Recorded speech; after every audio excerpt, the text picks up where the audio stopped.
فرزند زہرا یہ حالات برے ہیں۔ کاشانۂ بصیرت ویب سائٹ، واٹس ایپ اور یوٹیوب چینل پر مشتمل ایک ایسا مکمل پلیٹ فارم جس پر محروم بصارت کے لیے بالخصوص اور تمام افراد کے لیے بالعموم سینکڑوں کی تعداد میں مستند اسلامی کتب دستیاب ہیں۔ لہذا گزارش ہے کہ آپ اپنی ذمہ داری نبھاتے ہوئے کاشانۂ بصیرت کی ویب سائٹ کو وزٹ، واٹس ایپ چینل کو فالو اور یوٹیوب چینل کو سبسکرائب کرنے کے ساتھ ساتھ بیل آئیکن کو پریس کیجئے تاکہ آپ علم کے حصول کے ساتھ ساتھ مذہب اہل بیت کی اشاعت میں بھی اہم کردار ادا کرتے رہیں۔ کاشانۂ بصیرت۔ حالات برے ہیں۔ السلام علیکم ورحمۃ اللہ وبرکاتہ۔ سامعین، آپ سماعت فرما رہے ہیں کتاب شہید انسانیت، مؤلف ہیں سید العلماء الحاج علامہ سید علی نقی نقوی صاحب۔ آج ہم آپ کے سامنے اس کی 22ویں ریکارڈنگ پیش کر رہے ہیں۔ صفحہ نمبر 327 ہے۔ 26واں باب جاری تھا۔ 10ویں محرم 61 ہجری، اتمام حجت اور آغاز حرب۔ آغاز حرب سے پہلے آپ نے خطبہ دیا اور اس خطبے میں آپ نے سب کچھ بیان کیا کہ کس طرح خطوط کے ذریعے آپ کو بلایا گیا اور آپ نے حضرت مسلم کو بھیجا اس سے پہلے، اور پھر حضرت مسلم کی شہادت کس طرح ہوئی۔ یہ سب خطبہ جاری تھا، اور فوج مخالف کے سکوت کو ملاحظہ فرمانے کے بعد آپ نے نام بنام ان لوگوں کو پکارا جن کے اس خط پر دستخط موجود تھے، اور یہ لوگ معمولی درجے کے سپاہی بھی نہ تھے، بلکہ ان میں سے ہر ایک کم از کم 1500 آدمیوں کا سردار تھا۔ آپ نے فرمایا، اے شبس بن ربی، اے حجار بن اجبر، اے قیس بن اشس، اے یزید بن حارث، کیا تم نے مجھے نہیں لکھا تھا کہ کھیتیاں لہلہا رہی ہیں، چشمے پانی سے چھلک رہے ہیں؟ آئیے، لشکر آپ کی مدد کے لیے تیار ہیں۔ اب معاملہ ان اشخاص کے لیے انتہائی نازک تھا۔ 4 آدمیوں کی بابت نام لے لے کر یہ انکشاف کیا جا رہا تھا کہ انہوں نے بھی آپ کو خط بھیجا تھا۔ گویا یزیدی افواج اور ان کے سالار عمر سعد کے سامنے ان لوگوں کی سازش اور 2 رنگی اور حکومت سے ایک طرح کی بغاوت کا ثبوت مہیا کیا جا رہا تھا، حالانکہ وہ کوفے کے سرکردہ اشخاص تھے اور ابن زیاد کی طرف سے بڑے بڑے معزز عہدوں پر فائز تھے۔ انہوں نے تو وہ خط، جیسا پہلے بتایا جا چکا ہے، کہ محض سازشی انداز میں ہوا کے رخ کو دیکھ کر لکھا تھا، اس خیال سے کہ حسین کے نام اتنی اکثریت سے خطوط آ رہے ہیں اور بلایا جا رہا ہے، اگر کہیں حسین آ گئے اور فضا ان کے موافق رہی تو ہمارے لیے بھی جگہ باقی رہنا چاہیے۔ اس لیے انہوں نے یہ خط لکھا کہ مگر اس وقت اتنے گواہوں کے سامنے ان کی سازش منکشف ہو رہی تھی، اور اندیشہ تھا کہ واقعہ کربلا کے بعد ابن زیاد کے ہاتھ سے ان لوگوں کا فیصلہ ہو جائے اور سلطنت بنی امیہ کی جانب سے راندہ درگاہ قرار پائے۔ اس لیے برنامہ ضرورت ان کو اس موقع پر بغیرتی کے ساتھ بولنا ناگزیر تھا۔ چنانچہ انہوں نے اپنی تحریروں سے انکار کیا اور کہا، ہم نے اس طرح کے خطوط نہیں لکھے تھے۔ امام نے فرمایا، اللہ اکبر، کتنا کھلا ہوا حقیقت سے انکار! تم نے خط لکھا تھا اور ضرور لکھا تھا۔ اچھا، اگر بالفرض محال نہیں بھی لکھا تھا اور تم لوگ میرا آنا حقیقتاً نہیں چاہتے تھے تو مجھے واپس جانے دو، کسی ایسی جگہ جہاں میں امن و امان کی زندگی گزار سکوں۔ قیس بن اشس نے، جس کی بہن جادہ بن اشس نے حکومت شام کے ساتھ سازش میں شریک ہو کر امام حسن کو زہر دیا تھا، اور جس کا بھائی محمد بن اشس حضرت مسلم کے قتل کا ذمہ دار تھا، پکار کر کہا، اے یزید کی بیعت کیوں نہیں کر لیتے؟ آپ یزید کی بیعت کیوں نہیں کر لیتے؟ حضرت نے فرمایا، تم ایسا کیوں نہ کہو گے؟ تم محمد بن اشس ہی کے تو بھائی ہو، کیا تم اتنے کو نہیں سمجھتے کہ مسلم بن عقیل کے خون کی ذمہ داری تم پر ہے؟ خدا کی قسم، ذلت کے ساتھ اپنا ہاتھ تمہارے ہاتھ میں نہ دوں گا، اور نہ غلاموں کی طرح خطرے سے اپنی جان بچا کر بھاگوں گا۔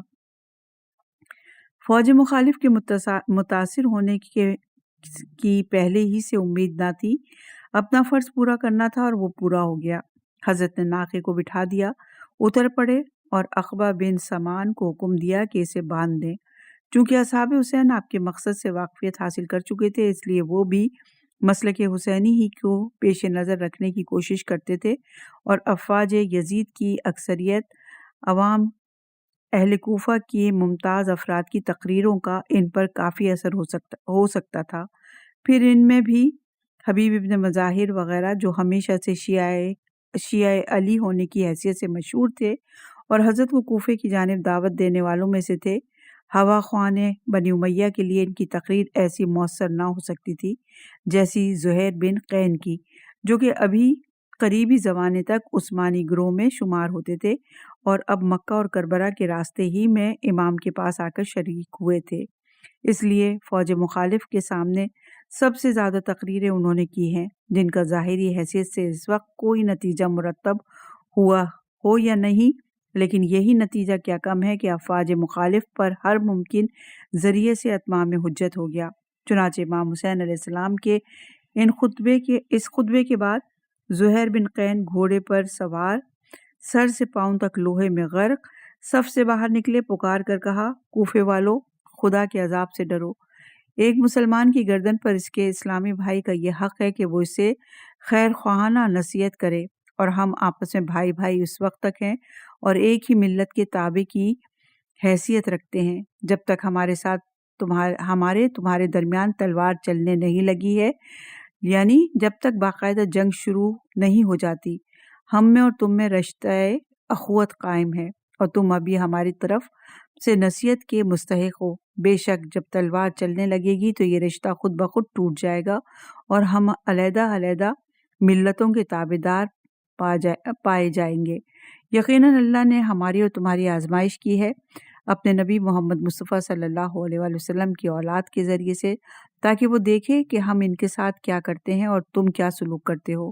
ہم تم سب کو دعوت دیتے ہیں کہ ان کی مدد کرو اور عبید اللہ ابن زیاد کا ساتھ چھوڑ دو۔ یزید اور ابن زیاد سے تم کو ان کی حکومت کے تمام دور میں کبھی سوا برائی کے کوئی اچھا سلوک نظر نہ آئے گا۔ وہ تمہاری آنکھوں میں سلائیاں پھرواتے، تمہارے ہاتھ پاؤں قطع کراتے، تم کو سولیاں دلواتے اور تمہارے نیک اعمال حفاظ قرآن مثلاً حجر بن عدی اور ان کے ہمراہیوں اور ہانی بن عروہ وغیرہ کے جیسے اشخاص کو قتل کرتے رہے ہیں۔ مضمون کے لحاظ سے امام حسین علیہ السلام کے خطبے اور زہیر ابن قین کی تقریریں بہت نمایاں فرق تھا ان دونوں میں۔ اس کا انداز خاص طور پر انفرادی حیثیت سے حقیقت حال کو واضح کرنے اور اپنی شخصیت کے تعارف پر مبنی معلوم ہوتا ہے، اور اس میں موجودہ حکومت کے متعلق ایک سیاسی تبصرہ ہے جس میں یزید ابن زیاد کی حکومت کے کردار پر تبصرہ کیا گیا۔ اس مصلحت سے کہ مخاطب کوفے کے باشندے تھے اور ان کو براہ راست ابن زیاد کے مظالم سے سابقہ پڑ رہا تھا۔ غالباً یہی وجہ تھی کہ زہیر ابن قین کو اپنی تقریر کے سلسلے میں سخت مزاحمت سے دوچار ہونا پڑا۔ اس طرح کہ ابن زیاد کے ہوا خواہوں اور خوش آمدیوں نے خود زہیر کی مذمت اور ابن زیاد کی مدح شروع کر دی اور کہا، ہم اس وقت تک دم نہ لیں گے جب تک تمہارے سردار اور ان کے ساتھیوں کو قتل نہ کر لیں یا گرفتار کر کے ان کو ابن زیاد کے پاس نہ لے جائیں۔ زہیر اس کے بعد بھی خاموش نہ ہوئے اور ان کو ہدایت کرتے رہے، یہاں تک کہ شمر نے تیر لگایا اور کہا، بس خاموش، خدا تیری زبان کو چپ کرے۔ مگر زہیر نے تیر کی بھی کوئی پرواہ نہیں کی اور وہ شمر سے مصروف کلام ہو گئے۔ شمر کے اس کہنے پر کہ دیکھو تھوڑی دیر میں تم اور تمہارے سردار سب قتل ہوا چاہتے ہیں، زہیر نے بڑی جگرداری سے اور قوت ایمانی کے ساتھ جواب دیا، تو مجھے موت سے خوف دلاتا ہے؟ خدا کی قسم، ان کے ساتھ مرنا مجھے تم لوگوں کے ساتھ زندگی جاوید حاصل کرنے سے زیادہ محبوب ہے۔ اس کے بعد پھر وہ لشکر مخالف کی طرف مخاطب ہوئے اور کہا، اے اللہ کے بندو، ایسے بندگان زر کے کہنے میں نہ آؤ، خدا کی قسم پیغمبر خدا کی شفاعت ان لوگوں کو کبھی نصیب نہیں ہو سکتی جنہوں نے پیغمبر خدا کی اولاد کا خون بہایا ہو اور ان کے مددگاروں کو قتل کیا ہو۔ امام حسین علیہ السلام نے یہ دیکھ کر کہ باتوں کا جواب تیر سے دیا جا رہا ہے اور تمام حجت کا فرض ادا ہو چکا ہے، کسی سے پکار کر کہلوایا کہ زہیر واپس چلے آؤ، اگر مومن آل فرعون نے اپنی قوم کو نصیحت کر کے اپنے فرض کو ادا کر دیا تھا تو یقیناً تم بھی اپنا فرض پورا کر چکے اور نصیحت کا حق ادا کر دیا، مگر نصیحت و تبلیغ کا کوئی فائدہ بھی تو ہو۔ اس آواز کو سن کر زہیر واپس چلے گئے۔ یہ روایت طبری جلد نمبر 6 صفحہ نمبر 343 اور 243 اور 244 پر۔ ان مصلحانہ رجحانات، ان حقیقت ریز بیانات اور بصیرت افروز ناصح اور اظہارات کا کوئی اثر ہو رہا تھا یا نہیں؟ یہ امر بالکل تاریکی میں تھا جب تک کہ حر کے باطن نے پردہ الٹ کر اپنے کو ظاہر نہیں کیا۔ ہماری کتاب کے ناظرین کے لیے یہ نام کوئی اجنبی حیثیت نہیں رکھتا۔ یہی حر وہ تھا جس نے 1000 فوج کی جمعیت کے ساتھ آ کر کوفے کے راستے میں امام حسین کو روکا تھا، جو آپ کو گھیر کر بلا کر لایا تھا، اور جس نے ابن زیاد کا خط آنے کے بعد اتنی سختی برتی تھی کہ خیام حسینی کو دریا کے کنارے برپا نہ ہونے دیا تھا۔ اس کے بعد محرم کی 2 تاریخ سے 10ویں تک اس کی کیا حالت رہی تھی، اس کا بعد کی صورتحال اور خود حر کے اقوال سے پتہ چلتا ہے۔ جس وقت سے وہ امام حسین علیہ السلام کو کربلا میں پہنچا کر ابن زیاد کو مطلع کر چکا، اس وقت سے برابر خاموشی کے عالم میں مگر بے چینی کے ساتھ حالات کا بغور مشاہدہ کر رہا تھا۔ اس کے قبل اس نے راستے ہی میں اس طرح کا سلسلہ صلح کرنا چاہیے کہ کسی طرح امام حسین اور یزید اور یا ابن زیاد کے درمیان کچھ خط و خطابت ہو اور معاملات روبہ اصلاح ہو جائیں۔ اس کے بعد میدان کربلا میں پہنچنے کے بعد بھی اسے یہ توقع تھی کہ بیچ میں کوئی ایسا مشترک نقطہ پیدا ہو جائے جہاں امام اور ان کے مخالف مجتمع ہو جائیں اور جنگ کی صورت پیش نہ آئے۔ اسے کوفے سے متواتر فوج آنے سے انتشار ضرور پیدا ہوتا ہوگا، مگر عمر بن سعد کا طرز عمل اس کے لیے امید افزا تھا، جو خود صلح کی گفتگویں کر رہا تھا اور یہ چاہتا تھا کہ کسی طرح جنگ نہ ہو۔ ایسا بھی وقت آیا کہ جب سلسلہ گفتگو ایسے نقطے پر پہنچا جہاں عمر سعد تک نے یہ طے کر لیا کہ اب معاملہ یکسو ہو گیا اور مقابلے کی ضرورت باقی نہیں رہی۔ پھر ایسی صورت میں حر کو یہ سمجھنے کی کیا وجہ تھی کہ جنگ ضرور ہوگی؟ وہ دیکھ رہا تھا کہ امام کا طرز عمل روادارانہ ہے، آپ اپنی جانب سے معقول شرائط پیش کر رہے ہیں جن میں صلح نہ ہونے کی کوئی وجہ نہیں۔ یہ توقعات تھیں جو اس کے دل اور دماغ پر 9 محرم کی سپہر تک چھائی رہی، مگر 9 محرم کی شام کو یہ سب امیدیں منقطع ہو گئیں۔ ابن زیاد کے اس خط سے جو شمر ذی جوشن کے ہاتھ عمر سعد کے پاس پہنچا، جس کے بعد عمر سعد مجبور تھا کہ وہ اسی وقت حسینی جماعت پر حملہ آور ہو اور بدقت تمام حسین اور اصحاب حسین کو صرف ایک شب کی مہلت عبادت خدا کے لیے دینا منظور کرے۔ یقیناً یہ وہ وقت تھا کہ جب حقیقتاً حر کے سامنے امام حسین علیہ السلام سے کھل کر جنگ کرنے اور آپ کے قتل ناحق میں شرکت کرنے کا سوال صریح طور پر پیدا ہو گیا، اور اس کو یہ نظر آنے لگا تھا کہ میں نے اس سے پہلے حسین علیہ السلام کے خلاف جتنے بھی اقدامات کیے تھے وہ اس مظلوم مقدس ہستی کو فنا کی منزل سے قریب کرنے کے سامان تھے۔ اس کی ذمہ داری مجھ پر ہے، اور اس کے بعد پھر اب کیا مجھ کو اس سے بڑے اقدامات میں شرکت کرنا چاہیے؟ کیا میں حسین علیہ السلام کے خون میں اپنے ہاتھوں کو رنگین کر سکتا ہوں؟ اس کا ضمیر سختی سے انکار کرتا تھا، مگر کہ ہرگز نہیں، مجھ سے یہ نہیں ہو سکتا۔ اسے اب سب کچھ یاد آتا ہوگا کہ حسین وہ تھے جنہوں نے اس سخت موقع پر مجھے اور میری تمام فوج کو پانی سے سیراب کیا تھا۔ اب ان پر اور ان کے ننھے بچوں تک پر پانی بند ہے، اور یہ بڑی حد تک میری ہی وجہ سے، اس لیے میں نے ہی انہیں اس بے آب و گیا مقام پر اترنے پر مجبور کیا۔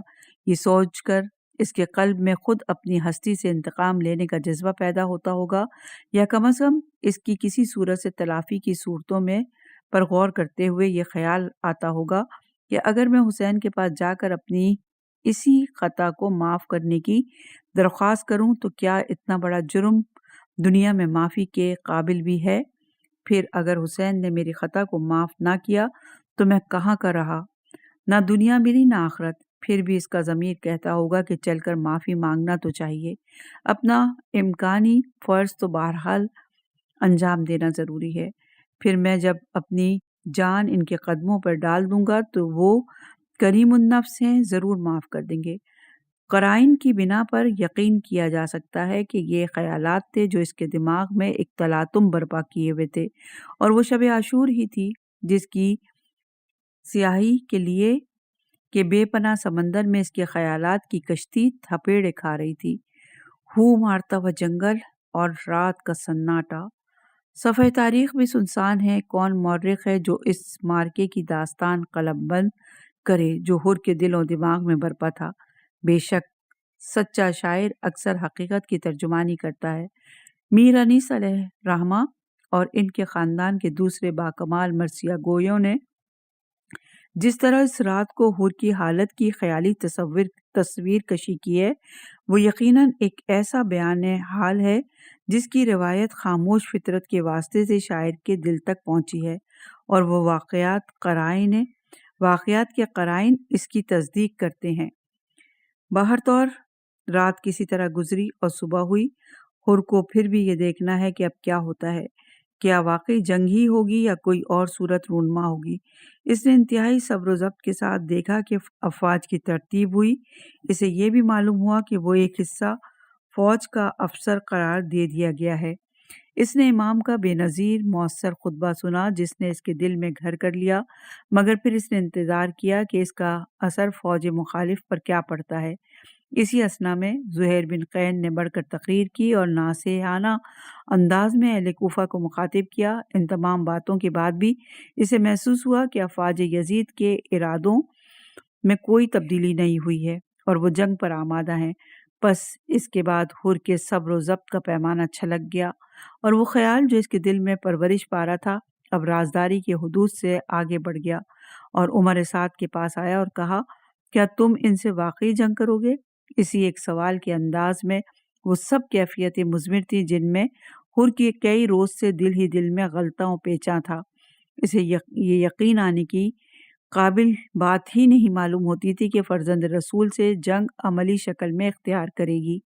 وہ سب کچھ دیکھ رہا تھا، آثار و قرائن کو جنگ کے قطعی پا رہا تھا، مگر پھر بھی اس کی آرزو رکھتا ہے کہ یہ سب نمائشی ہو اور اس کو واقعیت سے کوئی واسطہ نہ ہو۔ عمر بن سعد اس کی ضمیر کے اندرونی کیفیات سے بالکل بیگانہ تھا۔ اس نے ہر کے سوال کا فوجی انداز میں بڑے اطمینان کے ساتھ جواب دیا، ہاں قسم بخدا، ایسی جنگ جس کا بہت ادنا نتیجہ یہ سمجھنا چاہیے کہ سروں کی بارش ہو اور ہاتھ قلم ہو کر زمین پر گریں۔ ہر نے کہا، کیا اتنی صورتیں مصالحت کی جو حسین نے پیش کی، ان میں سے کوئی تم لوگوں کے نزدیک منظورے کے قابل نہیں؟ اس سوال سے صاف ظاہر ہے کہ وہ صلح کی گفتگو کو پورے غور سے نتیجے کی جستجو کے ساتھ سن رہا تھا، اور یہ یقین رکھتا تھا کہ ان صورتوں میں سے کوئی ضرور نکل آئے گی۔ عمر سعد نے کہا، خدا کی قسم، اگر معاملہ میرے ہاتھ میں ہوتا تو میں ضرور منظور کر لیتا، مگر کیا کروں، تمہارا حاکم نہیں مانتا۔ عمر سعد کا یہ جواب خود کمزوری کا پہلو لیے ہوئے تھا، اور اس کا عنوان ہر کی رائے اور خیال کو مزید تقویت دینے والا تھا۔ اس لیے وہ تسلیم کر رہا تھا کہ حسین کا مسلک صلح جوئی کا حامل ہے، اور ابن زیاد کی ہٹ درمی ہے کہ وہ قتل حسین سے کم کسی بات پر رضامند نہیں۔ اس کے بعد ہر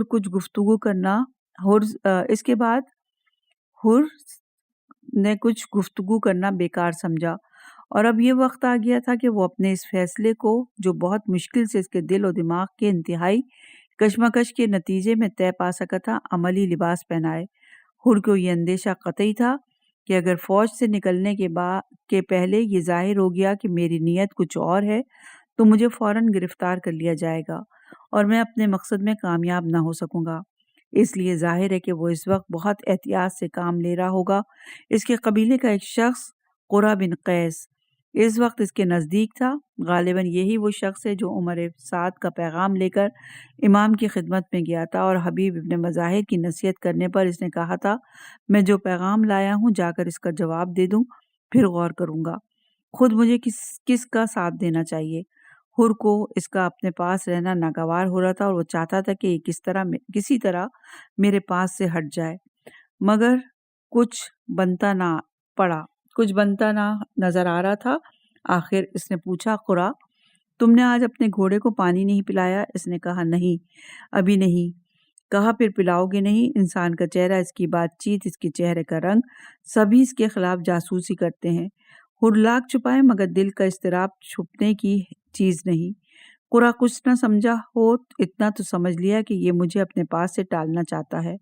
بعد میں اس کا بیان تھا کہ اگر حر مجھ سے بتلا دیتے تو میں حسین علیہ السلام کی طرف جا رہا ہوں تو میں بھی یقیناً ان کے ساتھ ہو لیتا اور نکل جاتا، مگر یہ کہنے کی باتیں ہیں اور خواہ مخواہ کے عذر ہیں جو احساس گناہ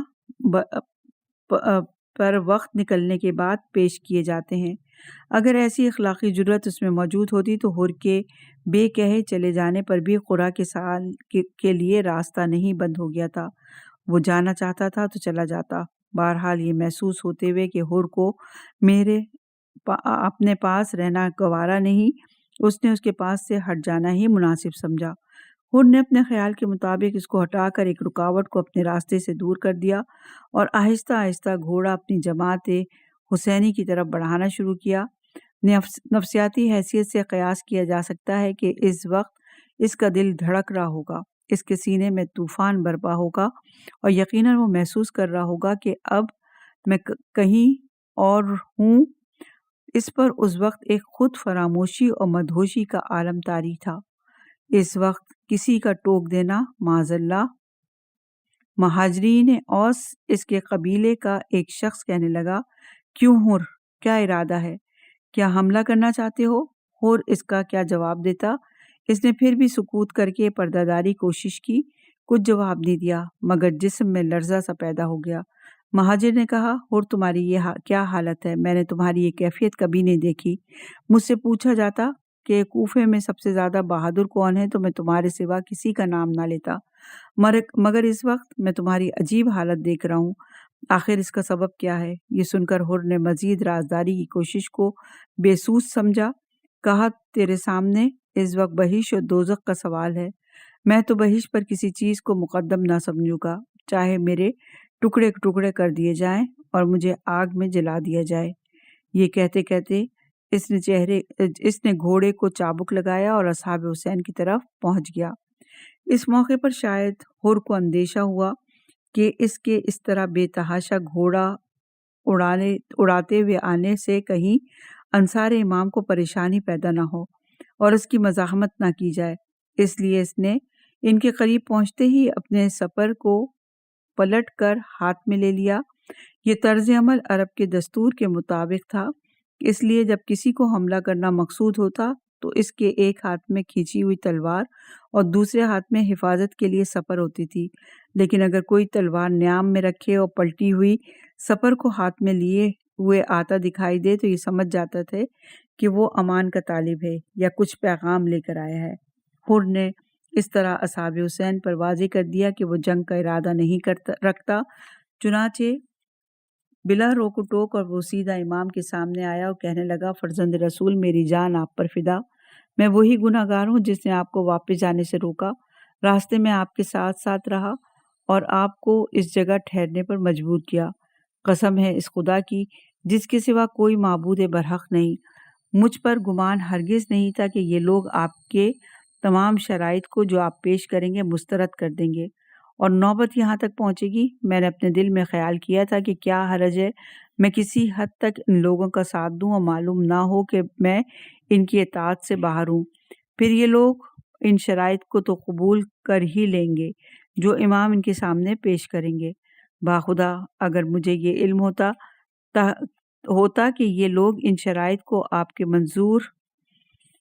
کے منظور نہیں کریں گے تو میں کبھی آپ کے ساتھ یہ طرز عمل اختیار نہ کرتا۔ اچھا، اب میں حاضر ہوا ہوں، انتہائی شرمساری کے ساتھ توبہ کرتا ہوں اپنے گناہوں سے خدا کی بارگاہ میں، اس غرض سے کہ جان و دل سے آپ کا شریک مصیبت ہوں، یہاں تک کہ آپ کے قدموں پر نثار ہو جاؤں۔ کیا اس طرح میری توبہ قبول ہو سکتی ہے؟ حضرت نے بلا توقف فرمایا، ہاں ہاں، خدا تمہاری توبہ قبول کرے گا اور تمہیں بخش دے گا، مبارک ہو۔ واقعی تم حر یعنی آزاد منش ہو، ویسے ہی جیسا کہ تمہاری ماں نے تمہارا نام رکھا۔ تم آزاد ہو انشاءاللہ، دنیا میں بھی اور آخرت میں بھی۔ گھوڑے سے تو اترو، حر نے کہا میرا آپ کی نصرت میں گھوڑے پر سوار رہنا نیچے اترنے سے بہتر ہے۔ میں چاہتا ہوں تھوڑی دیر ان سے جنگ کر لوں، پھر تو مر کر گھوڑے سے نیچے اترنا ہی ہے۔ امام نے یہ دیکھ کر حر کو جہاد کا ولولہ ہے فرمایا اچھا جو تمہاری خوشی ہو وہ کرو، خدا اپنی رحمت تمہارے شامل حال رکھے۔ وہ ضبط بہت کر چکا تھا، امام سے خطا معاف کرا کے اس کا دل بڑھ چکا تھا، اب اسے حق محسوس ہوتا تھا کہ وہ افواج یزید کے سامنے جا کر ان کو بھی حق کے راستے پر آ جانے کی دعوت دے۔ چنانچہ وہ فوراً میدان میں گیا۔ پہلے تو اس نے ملائم الفاظ میں صفوف اہل کوفہ سے تخاطب کرتے ہوئے کہا بھائیوں، آخر حسین کو ان باتوں میں سے جن کو وہ پیش کرتے ہیں کسی ایک بات کو تو تم منظور نہیں کر لیتے تاکہ تمہیں ان کے مقابلے میں جنگ کرنے سے نجات ملے۔ لشکریوں نے کہا امیر عمر سعد موجود ہیں، جو کچھ تمہیں کہنا ہے ان سے کہو۔ حر نے عمر سعد سے مخاطب ہو کر پھر یہی الفاظ کہے اور ویسے ہی جواب ملا جو اس سے قبل مل چکا تھا کہ اگر مجھ سے ممکن ہوتا تو میں ضرور ایسا کرتا۔ یہ سن کر حر کو غصہ آ گیا اتنے تلخ الفاظ میں جس کا اسے خود اسی فوج کے ایک نمایاں افسر ہونے کی بنا پر پورے طور سے حق حاصل تھا۔ اس نے کہا اے کوفے والو، خدا تمہیں غارت کرے، تم نے اس بزرگوار کو بلایا اور جب وہ آیا تو تم نے اسے دشمن کے سپرد کر دیا۔ تم نے خیال ظاہر کیا تھا کہ تم ان پر جانثار کرو گے، پھر تم نے خود ان پر چڑھائی کر دی اور ان کے قتل پر آمادہ ہو گئے۔ تم نے ان کے نفس کی آمد و شد کو مسدود کر رکھا ہے اور گلا گھوٹنے پر آمادہ ہو اور چاروں طرف سے انہیں گھیر رکھا ہے۔ تم نے ان کو خدا کی چوڑی چکلی زمین پر جدھر وہ امن کا راستہ پائیں ادھر جانے سے روک دیا ہے، اور وہ تمہارے ہاتھ میں قیدی کے مثل ہو گئے ہیں اور بے بس کر دیے گئے ہیں، اور تم نے ان کو، ان کے اہل حرم اور بچوں کو، ان کے اصحاب کو فرات کے اس بہتے ہوئے پانی سے روک دیا جس کو یہودی، مجوسی اور نصرانی تک پیتے ہیں اور عراق کے سور اور کتے تک اس میں لوٹتے ہیں، مگر یہ لوگ ہیں کہ پیاس کی شدت سے ان کو جاں بلب کر رکھا ہے۔